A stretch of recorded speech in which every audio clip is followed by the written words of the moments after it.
प्रश्न, आप देख रहे हैं प्राइम टीवी। वक्त हो गया है प्राइम उत्तर प्रदेश का। यूपी सरकार ने डीजीपी के चयन की नियमावली में बदलाव किया है। अब यूपीएससी को नहीं भेजा जाएगा पैनल, यूपी में ही तय हो पाएगी डीजीपी। बता दें कि हाईकोर्ट के रिटायर्ड जज की अध्यक्षता वाली कमेटी डीजीपी का चयन करेगी। हालांकि इस मामले में अब सियासत भी शुरू हो गई। उत्तर प्रदेश की योगी सरकार ने उपचुनाव से पहले एक बड़ा फैसला लिया है। अब यूपी का डीजीपी केंद्र नहीं, खुद यूपी सरकार तय करेगी। यूपीएससी को पैनल नहीं भेजा जाएगा। सोमवार को हुई कैबिनेट की बैठक में इस प्रस्ताव पर मोहर भी लग गई। यूपी के पूर्व मुख्यमंत्री अखिलेश यादव ने डीजीपी मामले को दिल्ली बनाम लखनऊ कहा है। साथ ही इशारों में सीएम योगी आदित्यनाथ पर तंज भी कसा। अखिलेश यादव ने अपने एक्स पर पोस्ट करते हुए लिखा, सुना है किसी बड़े अधिकारी को स्थायी पद देने और उसका कार्यकाल 2 साल बढ़ाने की व्यवस्था बनाई जा रही है, लेकिन सवाल ये है कि व्यवस्था बनाने वाले खुद 2 साल रहेंगे या नहीं। कहीं ये दिल्ली के हाथ से लगाम अपने हाथ में लेने की कोशिश तो नहीं है। तो वहीं अखिलेश यादव के तंज पर भाजपा प्रवक्ता राकेश त्रिपाठी ने भी पलटवार करते हुए कहा कि अखिलेश यादव को रह रहकर अपने कार्यकाल की याद सताती है, इसलिए वो अपने गम को दूर करने के लिए उत्तर प्रदेश की वर्तमान सरकार पर उल जुलूल आरोप लगाने का काम करते हैं। राकेश त्रिपाठी ने कहा कि भारतीय जनता पार्टी की योगी आदित्यनाथ सरकार लोकतांत्रिक तरीके से चल रही है। इस प्रदेश ने जो डीजीपी दिए, जो नई परंपरा शुरू की कार्यवाहक की, आप देख लीजिए 50 पायदान हैं। वो अधिकारी कितने निराश हैं, कितना मनी मन दुखी हैं कि उन्हें मौका नहीं मिला काम करने का। कितने आईपीएस होंगे जिन्हें मौका नहीं मिला, और अपने खासम खास और अपने पक्के को बैठाने के लिए, इसलिए कि जिससे कि बेईमानी की जा सके, जिससे अन्याय किया जा सके, जिससे कानून की धज्जियां उड़ाई जा सकें, इसलिए सरकार अपना ऐसा फैसला कराना चाहती है, नियम बनाना चाहती है कि उन्हीं के कोई ना कोई बैठ जाए। जो फैसला उत्तर प्रदेश सरकार ने लिया है ये बहुत जरूरी था, और अखिलेश यादव जी अपने पिछले पन्ने स्वयं पलट के देख लें अपनी सरकारों में। प्रकाश सिंह साहब के केस का जो जजमेंट है ये 2006 का है, जिसमें कहा गया था कि डीजीपी का कार्यकाल टेन्योर न्यूनतम 2 साल का होना चाहिए। अपने पल्ले पलट के देख लें, आपने तो 1 महीने, 2 महीने, 3 महीने के डीजी उत्तर प्रदेश को दिए। आपने क्यों नहीं 2 साल के डीजीपी उत्तर प्रदेश को दिए?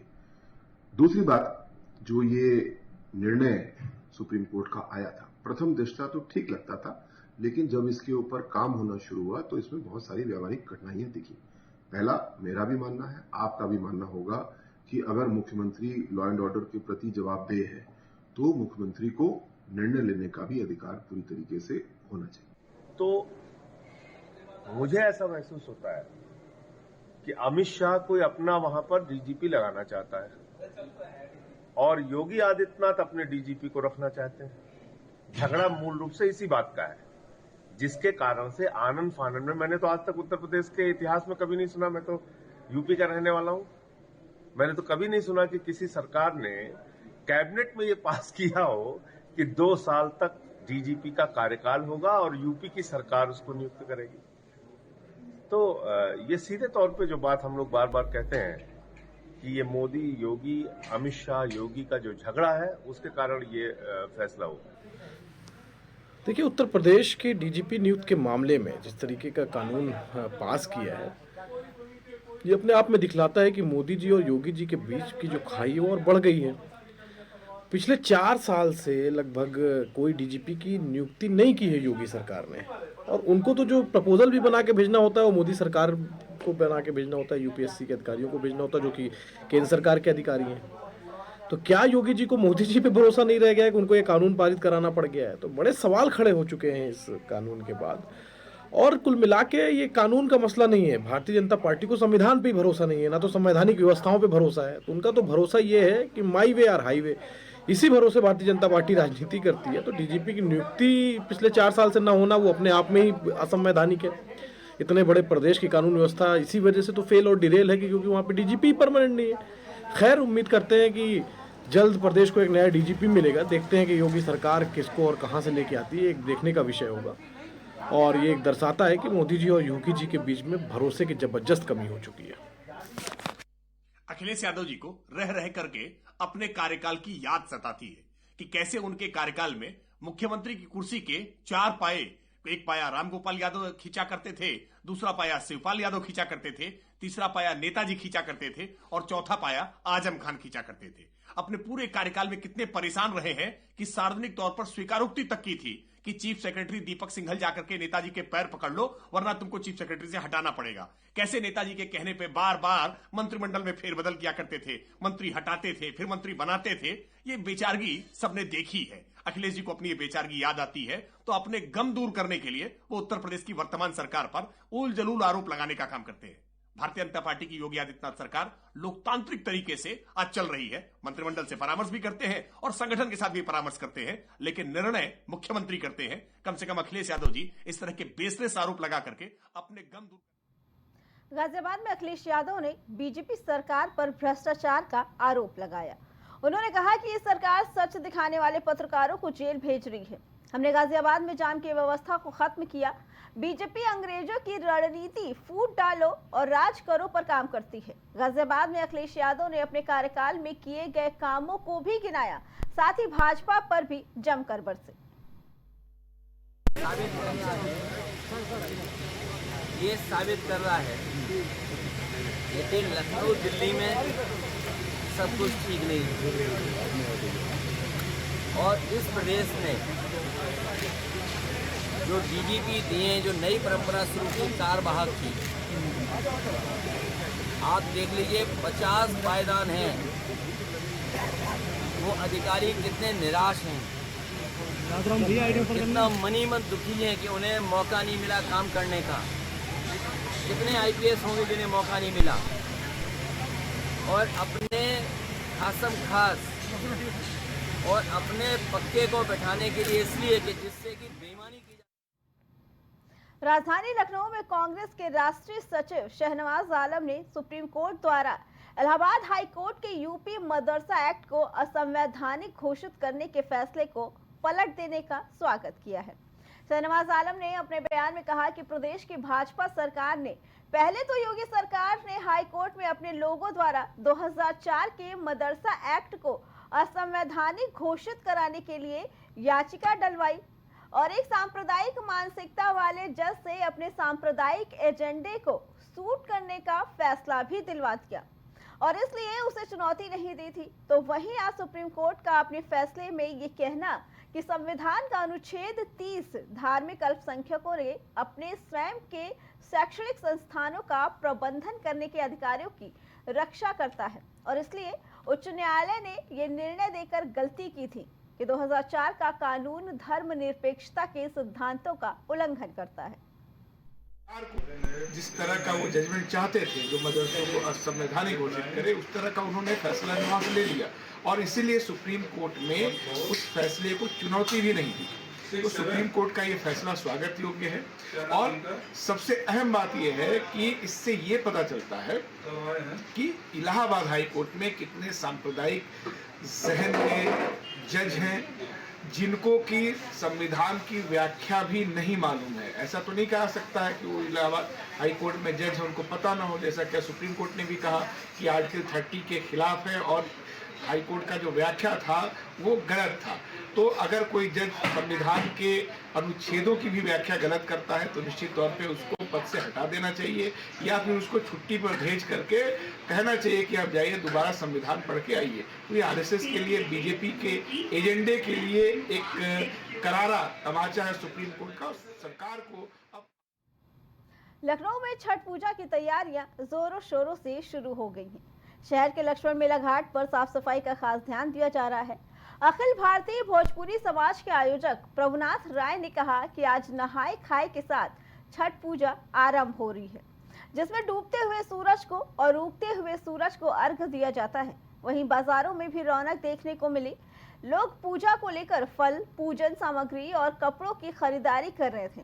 तो वही छठ पूजा को भव्य बनाने के लिए संगठन, जिला प्रशासन, नगर निगम, एलडीए और अन्य विभागों के साथ बातचीत कर रहा है। आपको बता दें कि आयोजन में उप मुख्यमंत्री ब्रजेश पाठक, भाजपा प्रदेश अध्यक्ष भूपेंद्र चौधरी और मेयर सुषमा खरकवाल, जल शक्ति मंत्री स्वतंत्र देव सिंह आदि भी शामिल होंगे।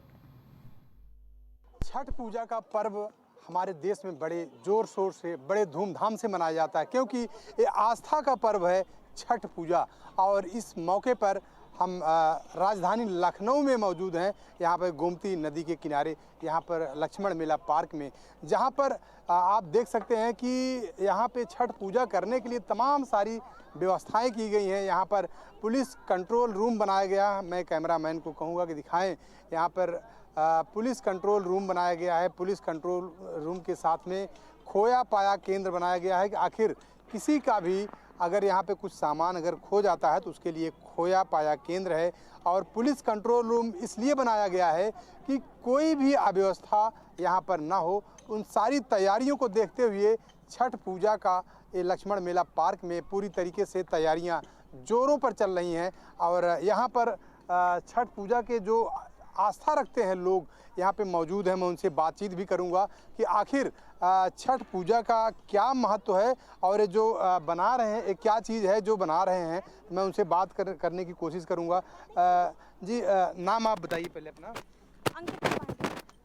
अंकिता पांडे। अंकिता जी, आप छठ पूजा का प्रोग्राम है, छठ पूजा का पर्व है, इस पर्व पे आप छठ पूजा को किस तरीके से देख रहे हैं, किस तरीके से मना रहे हैं? छठ पूजा को, छठ पर्व को तो मैं एक त्योहार की तरह सेलिब्रेट करती हूँ। और ये हम लोगों का दीपावली से भी बड़ा त्यौहार लगता है हम लोगों को। जिस तरह से हम लोग इसको मनाते हैं, काफ़ी ज़्यादा उत्सुकता इसमें रहती है जितनी दीपावली पे नहीं रहती है। ये हम छठी मैया की बेदी बना रहे हैं, इसी पे हम पूजा करते हैं छठी मैया की। और प्रसाद और कलश और जितनी चीज़ें होती है, छठी मैया को फूल का माला पहनाना, सब इस पर हम पूजा करते हैं। और इस पे पूजा करने के बाद सूर्य को अर्घ देते हैं, सूर्यास्त पे और सूर्योदय पे। अच्छा, इसका जो छठी पर्व मनाया जाता है, त्यौहार जो मनाया जाता है, इसका महत्व क्या है? आखिर क्यों मनाया जाता है? इसका महत्व है, मतलब काफ़ी पहले से है। जब हमारे श्री रामचंद्र जी और सीता माता थी, तो जब ये वनवास करके आए थे तो सीता माता ने भी इस व्रत को किया था। और जो सूर्य भगवान के पुत्र हैं कर्ण, वो भी इस मतलब सूर्य भगवान को अपने पिताजी को ही रोग अर्घ देते थे। और ऐसा मतलब माना भी गया है कि कई लोगों ने इस व्रत को किया है, जिसकी वजह से उनकी मनोकामना सारी पूर्ण हुई है। तो इसलिए हम लोग भी इसको फॉलो करते हैं। इसका महत्व ये है कि हमारे पूर्वांचल में बहुत श्रद्धा और पूर्वक से ये छठ पूजा होता है। हम यहाँ 2014 से कर रहे हैं। हमारी ये था कि माता की मैं पक्का करा लूँ और छठ पूजा में श्रद्धा से करूँ। अच्छा, एक चीज़ और बताइए कि ये जो छठी का पर्व त्यौहार जो मनाया जाता है, बड़े धूमधाम से लोग मनाते हैं, क्या इसका मतलब क्या वजह है मनाने की? और इससे क्या मतलब जो भी लोग मनाते हैं उनको क्या फल प्राप्त होता है? जी, इनसे ही फल प्राप्त तो होता है कि जो श्रद्धा मन से करता है उनकी छठ माँ पूरा मुराद करती हैं। मेरा हुआ है, मेरी लड़की थी, मैं छठ माँ से लड़का मांगी, मुझे लड़का मिला। देखिए, भगवान सूर्य की पूजा है और भगवान सूर्य साक्षात देव हैं। बिहार में और पूर्वांचल में शुरू हुआ, लेकिन ये धीरे धीरे पूरे दुनिया में फैल गया है। भगवान सूर्य अपार ऊर्जा के स्रोत हैं और आज साल में 2 बार छठ मनाई जाती है, एक चैत में और एक कार्तिक में। आज जो है खाए नहाए है, माने खाए नहाए मतलब कि पहला दिन तैयारी छठ पूजा की। कल खरना मतलब होता है उपवास। और कल दिन भर माने आज शाम को लोग लौकी की सब्जी और रोटी और चने का दाल खाएंगे रात भर। और कल दिन भर लोग व्रत रहेंगे। शाम को फिर रसियाव और रोटी खाएंगे और वही खाए हुए सीधे 8 तारीख को जैसे सूर्य उदयमान होंगे उनको अर्घ देके कार्यक्रम का समापन किया जाएगा। छठ पर्व पर छठ पूजा को लेकर आप यहाँ पे संगीत का माहौल बना दिए हैं। आखिर क्या है कि किस तरीके से संगीत का गायन कर रहे हैं? जी, यहाँ पे सभी फोक और छठी मैया के जो भी बिहार में गीत मनाए जाते हैं, जो भी गीत गाए जाते हैं, तो उसी से रिलेटेड छठी मैया के गीत गाए जा रहे हैं। और आप देख सकते हैं कितना सुंदर माहौल बना हुआ है और भक्तजन बहुत उत्साह के साथ में छठ का पर्व मना रहे हैं और साथ में गीत गा रहे हैं। बड़ा उत्साह है मन में कि छठी माई का हम लोग ये फोक गीत कर रहे हैं और चाहते हैं जल्दी से छठ पूजा आए, हम लोग और इससे अच्छा गाएं। ये बहुत बड़ा त्यौहार है, धूमधाम से मनाया जाता है, पूरा समर्पित होता है, हर त्यौहार से बड़ा त्यौहार हो गया है। ये दुनिया में नामी छठी माई का नाम होता है, तो ये त्यौहार बड़ी धूमधाम से मनाया जाता है। हमारे सारे कलाकार बैठे हुए हैं, हम चाहेंगे कि दीपिका मिश्रा जी गीत सुनावें, उसके बाद हमने आप गीता जी का होगा और अंकिता जी का। अपने दर्शकों को सुनवाऊंगा कि आखिर किस तरीके से छठी मैया को मना रही हैं, किस तरीके से छठी मैया की से मनोकामना पूर्ण करने के लिए आज गीत गा रही हैं। छठी मैया आई नैहरवा हो सखी कार्तिक महीनवा, छठी मैया आई नैहरवा हो सखी कार्तिक महीनवा, कार्तिक महीनवा हो कार्तिक महीनवा, कार्तिक महीनवा, छठी मैया आई नैहरवा हो सखी कार्तिक महीनवा, महीनवा, छठी माई आई नैहरवा हो सखी कार्तिक महीनवा, सखी माई आई नैहरवा हो सखी कार्तिक महीनवा। इसके साथ में पूरे एक कलाकार छठी मैया की पूजा को लेकर किस तरीके से उनको मनाने को लेकर यहाँ पे गीत प्रस्तुत कर रहे हैं, तो जाहिर सी बात है कि आप समझ गए होंगे कि छठी पर्व कितना ही महत्वपूर्ण है। चाहे पूर्वांचल की बात करें, चाहे उत्तर प्रदेश की बात करें या पूरे देश और विदेश की बात करें, तो इसको लेकर छठी पर्व बड़े धूमधाम से तैयारी की गई है, बड़े धूमधाम से मनाने की कोशिश की जा रही है। कैमरा पर्सन धर्मेंद्र साथ राजेश यादव, प्राइम टीवी, लखनऊ।